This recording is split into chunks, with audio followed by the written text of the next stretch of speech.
试炼之地第9关。那就赶紧出发吧。好。你们这次出永恒之塔后，可能短时间内。Dan sekarang saya mau menceritakan bocorannya kembali. Dan jangan lupa untuk subscribe, klik loncengnya, dan juga lupa like. Selamat menikmati. Gaskeun. Kompetisi masih terus berlanjut, dan sekali lagi, pemenang terbesar dari ronde keempat ini tetaplah Bright Glimmer of Hope, yang telah meraih 3 kemenangan pada saat pertandingan kelima dari 12. Selain itu, mereka memiliki beberapa individu yang belum muncul. Orang-orang ini adalah Chai-er, Chen Ying-er dan Sima Xian. Pertunjukan Sima Xian akhirnya berakhir. Menghadapi salah satu kepala pembantu kuil penyihir. Sebuah kekuatan yang menguasai wilayah, dia mungkin setidaknya akan bertarung jika dia memiliki bola cahaya raksasa yang dimilikinya, tetapi sayangnya, tanpa senjatanya di tangan, meskipun dia mungkin telah merepotkan musuh dengan tungku spiritualnya yang memanipulasi guntur, dia tetap terdorong keluar dari lapangan pada akhirnya, sehingga menyingkirkan satu orang di antara barisan Bright Glimmer of Hope. Pada pertandingan ke-8 dari 12 ronde keempat, cahaya seleksi akhirnya menyinari Chai-er, lawannya adalah seorang penyihir dari kuil penyihir. Sosoknya bersinar, Chai-er segera melayang keluar. Begitu langkah kakinya menginjak tanah, dia telah bergeser di lapangan. Ngomong-ngomong, keberuntungan Chai-er jauh lebih baik daripada Long Hao Chen di 3 ronde pertama. Dia tidak mengalami pertarungan yang sulit, bahkan di ronde ketiga, dia bertemu dengan lawan yang agak lemah, melewati cobaan ini tanpa kesulitan dan bahkan tanpa menggunakan wilayah kekuasaannya. Sebenarnya, bahkan Sima Xian memiliki reputasi yang lebih tinggi dalam pertemuan ini. Lawan Chai-er adalah seorang penyihir veteran, mengenakan gaun hitam sederhana dan berambut perak bersih. Matanya benar-benar khas, tanpa cacat sedikit pun, kontras dengan kerutan di wajahnya yang sudah tua. Penyihir tua ini bernama Mo Wu, dan bahkan di dalam kuil penyihir, sangat sedikit yang mengenalnya, apalagi kuil luar. Dia memiliki gelar tetua dari kuil penyihir, dan tidak menunjukkan penampilan yang menonjol, meraih kemenangan tanpa gerakan mencolok. Hingga ronde keempat ini, satu-satunya kesan Chai-er pada Mo Wu yang misterius ini adalah elemen kegelapan yang dimilikinya. Tidak seorang pun akan memandang rendah anggota Bright Glimmer of Hope karena usia mereka yang masih muda lagi. Saat dia masuk, nyanyian Mo Wu yang tertunduk langsung bergema. Chai-er tidak menghilang, membentangkan sayap spiritual abu-abu besar di punggungnya, yang berubah menjadi putih pada saat berikutnya. Dalam sepersekian detik, dia tiba tepat di depan Mo Wu. Dalam hal percepatan instan, bahkan Long Hao Chen bersayap 6 bukanlah tandingan Chai-er. Dalam pertandingan sebelumnya, pertandingan Chai-er berakhir dengan kecepatan yang luar biasa. Penyihir Mo Wu ini tampak sudah siap. Terus-menerus melantunkan mantra saat segitiga ungu gelap muncul, tubuhnya tiba-tiba menghilang tepat saat Chai-er datang di depannya. Chai-er sedikit khawatir, mungkinkah penyihir gelap ini menggunakan beberapa gerakan instan? Faktanya, pertandingan ini tidak mengizinkan penggunaan peralatan apapun. Saat berikutnya, penyihir Mo Wu ini sudah muncul di arah lain, dengan segitiga ungu gelap yang berputar terlihat di bawahnya. Teknik apa itu? Ini adalah pertama kalinya bagi Chai-er melihat hal seperti itu. Itu jelas merupakan teknik yang diciptakan sendiri. Dia jelas tidak bisa membiarkan lawan menyelesaikan sihirnya, tubuhnya berkelebat sekali lagi, tetapi kali ini, dengan mengangkat lengan kanannya, sabit putih bersih yang besar muncul di telapak tangannya. Sabit Dewa Kematian tidak dapat digunakan, tetapi dapat ditiru. Bagaimanapun, itu adalah senjata yang paling dikuasainya. Sabit Dewa Kematian menyapu udara, segera menyebabkan retakan spasial muncul. Itu adalah retakan kecil, tetapi saat itu muncul, esensi dari beberapa elemen yang tidak diketahui segera berkumpul, dan retakan itu benar-benar menunjukkan daya tarik yang sangat besar. Tidak hanya itu, sabit Dewa Kematian di tangan Chai-er menyapu ke 6 sudut, di mana retakan serupa muncul, mengaduk semua esensi unsur di stadion dan menyebabkan keadaan kekacauan spasial. Dia tidak tahu apa yang dilakukan lawannya, tetapi penyihir elemen kegelapan tidak mungkin melakukan teleportasi, yang berarti bahwa beberapa sihir spasial pasti tercampur di dalamnya. Mengaduk kekacauan spasial jelas untuk mencegah lawannya berteleportasi. Semua ini terjadi dengan sangat cepat. Melihat kedipan warna putih murni yang berasal dari Chai-er, ekspresi Mo Wu sedikit berubah. Saat berikutnya, Chai-er muncul kembali di depannya, sabit Dewa Kematian berkedip di tangannya dan perlahan menebasnya. Ujung bilahnya membawa aura yang tajam dan sangat invasif.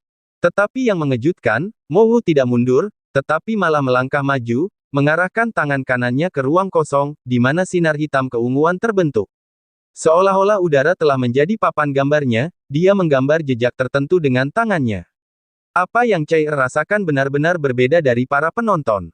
Dengan gerakan-gerakan ini, tubuh Mo Wu segera tampak seperti ilusi, dan bentuk-bentuk Mo Wu yang tak terhitung jumlahnya muncul di depannya, menyebabkan roh pembunuh lawannya yang telah menguncinya menjadi lebih redup. Dalam kilatan putih, sinar hitam keunguan itu menghilang, dan saat ini, sihir Mo Wu telah selesai. Pilar-pilar hitam keunguan muncul entah dari mana dan mengelilingi tubuh Chai dalam sekejap, berubah menjadi sangkar melingkar yang menjebaknya di dalamnya. Hell's Cage, mantra atribut kegelapan yang kuat dari langkah ke-9. Dia segera merasakan sengatan tajam menyebar ke seluruh tubuhnya saat elemen kegelapan besar langsung menembus ke dalam tubuhnya. Chai terkejut, tetapi memiliki watak tenang yang sama seperti biasanya. Dia tidak panik menghadapi situasi seperti ini. Sabit dewa kematian miliknya menghilang, dia meletakkan tangannya di depan dadanya, matanya bahkan terpejam. Dia sepertinya merasakan sesuatu.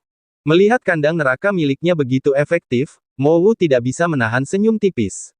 Saat dia terus melantunkan mantra, beberapa lingkaran cahaya hitam keunguan menyebar di bawah kakinya, dan dengan sangat cepat, lingkaran cahaya ini mengambil bentuk padat, naik ke atas tubuhnya untuk mengambil bentuk yang dekat dengan altar. Mengangkat tangan kanannya, tongkat hitam muncul di tangan Mo Wu. Meskipun hanya dibentuk dengan energi spiritual, itu membuatnya tampak sangat mewah dan perkasa saat ini. Sejak kapan kuil penyihir memiliki sosok lain seperti itu? Ini jelas merupakan kekuatan domain. Mereka dari 5 kuil lainnya tidak dapat menahan diri untuk tidak berteriak kaget. Pencapaian dan kultivasi Mo Wu ini jauh lebih tinggi dari yang mereka harapkan. Chai tidak hanya terjebak oleh penyihir ini, tetapi dia juga menunjukkan domain, yang jelas merupakan domain pendorong murni. Sihirnya berikutnya pasti akan mendapatkan kekuatan yang mengesankan. Beberapa simbol hitam keunguan mulai melayang di sekitar altar saat nyanyiannya yang sedih bergema di seluruh stadion. Orang bisa samar-samar melihat tanah berubah tanpa disadari menjadi warna hitam keunguan itu. Retakan yang ditinggalkan sebelumnya oleh Chai juga tertutup seluruhnya. Penghancur kegelapan, penguasa kegelapan. Turunlah, penguasa kegelapan. Saat mantranya berlanjut, mata Mo Wu bersinar dengan cahaya ungu, dan sebuah heksagram ungu muncul di depan altarnya. Di sana, sebuah gambar besar mulai terbentuk, melayang di dalam heksagram itu. Itu adalah sosok manusia berukuran sekitar 5 meter, mengenakan baju besi ungu tua, dan dengan sepasang tanduk melengkung besar yang memanjang dari belakang kepalanya. Namun karena orang itu bertopeng, wajahnya tidak terlihat. Di tangan kanannya ada pedang besar, menyemburkan cahaya hitam keunguan. Tepat saat dia muncul, dia mengeluarkan tekanan tak berwujud. Bahkan pertahanan penghalang pertahanan itu mengeluarkan semacam perasaan menyesakkan. Ini jelas seorang penyihir gelap yang tangguh, yang selanjutnya telah memanggil penguasa kegelapan dengan kekuatan yang mengerikan, yang kekuatannya bahkan dapat dibandingkan dengan Chimera berkepala 4 pasca fusi milik Chen Hongyu. Kuil penyihir benar-benar memiliki jurus mematikan seperti itu, ini benar-benar sesuatu yang tidak diharapkan siapapun. Andai saja kapten yang menghadapinya. Han Yu tidak bisa menahan diri untuk tidak mengucapkan kata-kata ini.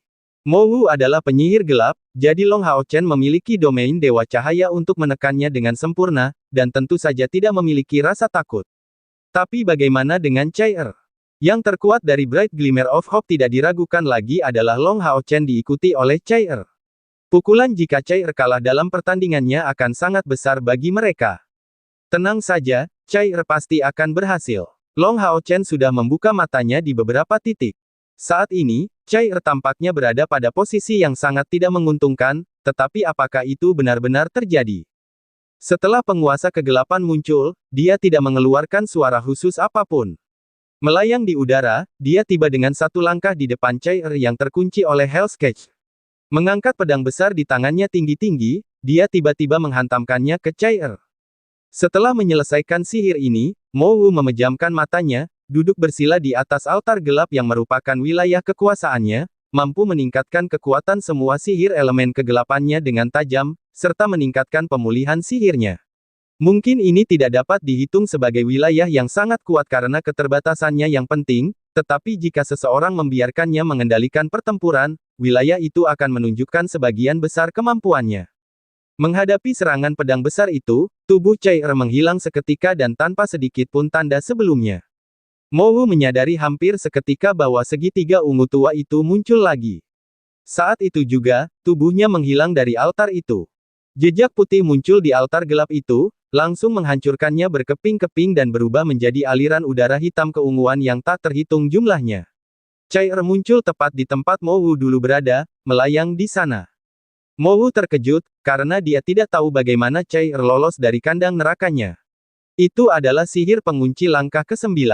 Terlebih lagi, Chai-Er tidak menunjukkan tanda-tanda pergerakan dari sana. Bagaimana dia bisa tahu seberapa kuat Chai-Er setelah menerobos langkah ke-9? Saat Hell's Cage muncul, dia telah menggunakan teknik doppelganger untuk menjebaknya, dan pada saat yang sama menggunakan invisibility. Doppelganger orang lain tidak akan bertahan lama, dan akan segera ditemukan di depan indera tajam seorang penyihir, jadi mereka bahkan tidak akan bisa lolos dari kunci Hell's Cage. Tapi Chai-Er tidak sama. Sebagai Sein Daughter of Samsara, dia memiliki kekuatan pemurnian. Menjadi seorang asasin dengan hadiah paling optimal, dia tidak akan cocok disebut seperti itu jika dia tidak dapat lolos dari kuncian lawan. Namun, demi menjaga doppelgangernya tetap stabil, dia tidak bisa begitu saja bertindak gegabah setelah melarikan diri, atau doppelganger itu akan langsung menghilang. Hanya ketika Dark Sovereign yang dipanggil Mo Wu menyerang, Chai-Er tiba-tiba melancarkan serangan. Namun, Mo Wu benar-benar memiliki penilaian yang tepat, menggunakan teknik teleportasinya untuk menghindari serangan Chai-Er sekali lagi. Meski begitu, pakaiannya meneteskan keringat. Jika dia sedikit lebih lambat, serangan Chai-Er akan mengenainya, sehingga memperoleh kemenangan. Dark Sovereign jelas merasakan sesuatu yang salah, dan cahaya ungu gelap menyembur keluar dari dadanya. Cahaya itu tidak diarahkan pada Chai-Er, tetapi pada Mo Wu yang baru saja diteleportasi di depannya. Sosoknya berkedip, Mo Wu tiba-tiba menghilang dalam cahaya ungu gelap yang berasal dari Dark Sovereign, untuk hasil yang mirip dengan penampilan Chen Hongyu sebelumnya. Dengan cara ini, kecuali Chai-Er mengalahkan Dark Sovereign, dia tidak akan memiliki cara untuk menyerang Mo Wu. Inilah yang menurut Mo Wu adalah satu-satunya solusinya. Situasi yang paling optimal adalah dengan membiarkan Dark Sovereign menyerang Chai-Er saat ia memulihkan energi spiritualnya. Dengan begitu, jika diberi cukup waktu, ia bahkan bisa memanggil Dark Sovereign lainnya. Namun, ini tidak mungkin lagi meskipun ia bisa memerintah Dark Sovereign saat bergabung dengannya, tidak ada energi spiritualnya yang bisa dipulihkan dalam situasi itu. Belum lagi memanfaatkan domain itu, satu-satunya kemungkinan kemenangannya sekarang adalah mengalahkan Chai-Er menggunakan Dark Sovereign ini. Mo Wu memiliki keyakinan yang kuat pada kemampuan Dark Sovereign. Hanya dalam kultivasi saja, ia memiliki kekuatan tingkat kedua langkah ke-9. Kemarin, Tower of Eternity milik Chai-Er benar-benar mengejutkan semua orang yang hadir, tetapi bagaimanapun juga itu adalah benda yang dilarang dalam kompetisi individu ini. Meskipun dengan tangan kosong, bisakah seorang asasin benar-benar menang melawan Dark Sovereign yang berbaju besi berat? Sudah selesai berlarian. Sudut mulut Chai-Er menelusuri senyum dingin. Tentu saja ia tahu bahwa saingan terbesar mereka dalam perjalanan ini adalah kuil penyihir, dan tidak akan menunjukkan perasaan baik kepada penyihir dari kuil penyihir. Sabit Dewa Kematian yang terbentuk dari cahaya pemurnian perlahan diangkat, dia tidak terbang lagi, tetapi berlari di depan penguasa kegelapan. Sabit Dewa Kematian terseret di belakangnya, mata Chai-Er memutih. Sikapnya yang benar-benar dingin dan cantik melonjak, membentuk bersama sabitnya yang besar sebuah pemandangan yang luar biasa namun mistis. Meskipun penampilan lawannya juga cukup memukau, pemandangan ini menyebabkan sebagian besar penonton secara tidak sadar menaruh kepercayaan mereka pada Chai-Er. Aspek paling menakutkan dari Dark Sovereign ini terletak pada energi spiritual kegelapan yang sangat padat yang diayunkannya. Itu tidak dieksternalisasi, tetapi melekat pada senjatanya, yang memperoleh banyak kekuatan yang meledak. Chai-Er tidak menghindar, juga tidak menggunakan teknik khusus apapun, hanya dengan berani mengayunkan sabit Dewa Kematiannya, seluruh tubuhnya berkedip dengan cahaya putih, saat sikapnya yang mengesankan meningkat ke puncak. Despotic Strike. Itu adalah kemampuan yang berevolusi dari Despotic Thrust. Saat ini, gerakan Chai-Er penuh dengan kekuatan tirani yang tak terlukiskan. Dalam benturan, sabit Dewa Kematian di tangan Chai-Er hancur. Bagaimanapun, itu bukan sabit Dewa Kematian yang sebenarnya, hanya kondensasi yang terbuat dari energi spiritual. Dalam hal menyerang dan bertahan, itu jauh di bawah Cycle of the God of Death tingkat dewa. Namun Dark Sovereign itu juga tidak baik. Orang dapat dengan jelas melihat bahwa selama bentrokan antara kedua lawan, aura ungu hitam yang menyebar dari tubuhnya benar-benar ditolak, seolah-olah mencoba melepaskan diri dari tubuhnya, sementara gerakannya juga menjadi lamban. Cair benar-benar menunjukkan kinerja yang pantang menyerah, memadatkan Cycle of the God of Death lainnya di tangannya. Cahaya putih yang tak terkendali bersinar di udara, menyebabkan suara-suara merobek muncul dari suara ledakan keras dari tebasan pedang berat lawan. Dark Sovereign mengeluarkan lolongan rendah, menyebabkan kabut berwarna ungu hitam naik, dan juga meningkatkan sikapnya yang mengesankan. Lepuh-lepuh ungu hitam bergegas naik dari bawah tanah, berubah menjadi sinar ungu hitam yang tak terhitung jumlahnya yang terjalin di udara. Itu adalah domain Dark Sovereign. Meskipun tidak ada seorang pun di sini yang tahu namanya, itu tidak diragukan lagi adalah domain yang menghususkan diri dalam serangan area yang luas. Lepuh hitam sebelumnya itu bukan milik Mowu, melainkan milik penguasa kegelapan ini, makhluk kegelapan tingkat kedua dari langkah ke-9, yang sudah memiliki wilayah kekuasaannya sendiri. Pemanggilan kegelapan Mowu ini bahkan lebih menakutkan daripada milik spiritual tempel. Namun yang lebih mengejutkan orang banyak adalah pemandangan gerakan cair berikutnya, yang sudah berada sekitar 10 meter di atas kepala penguasa kegelapan. Mowu sudah sepenuhnya siap selama cair tidak dapat menahan lagi, dia akan segera menghentikan serangan itu, tetapi pemandangan yang tak terlupakan muncul di sebelahnya.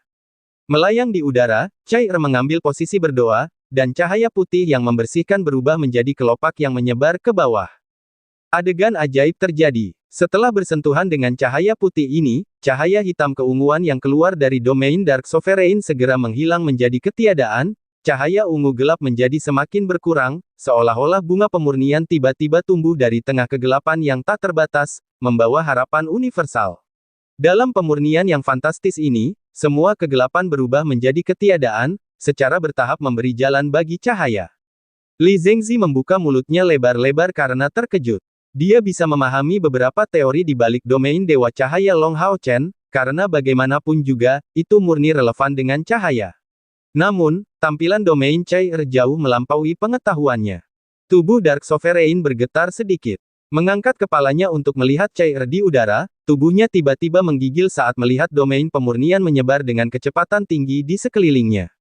Seketika, dia muncul kembali tepat di tepi stadion, mengangkat pedang berat di tangannya, menebasnya dengan cepat, menyebabkan heksagram ungu gelap muncul ke permukaan dan segera masuk ke dalam.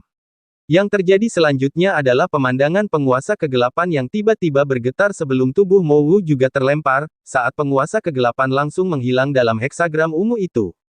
Penguasa kegelapan baru saja pergi, domainnya secara alami juga menghilang, hanya menyisakan Mowu yang berkeringat. Dia tidak mengerti mengapa penguasa kegelapan pergi begitu tergesa-gesa meskipun tidak dalam posisi yang lebih rendah. Pertanyaan mengerikan ini terlintas di benak Mowu, karena satu-satunya yang tersisa di udara adalah cair dengan domainnya yang dilepaskan, dengan tenang menghadapinya. Aku tahu bahwa meskipun kamu ahli dalam sihir kegelapan, kamu juga menguasai sihir spasial.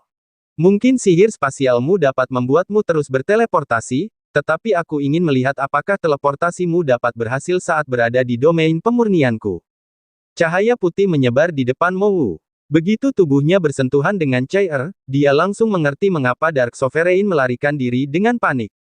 Rasa sakit yang tak terlukiskan melonjak di kedalaman jiwanya. Saat tubuhnya bergetar hebat, dia tiba-tiba berkata, "Aku menyerah."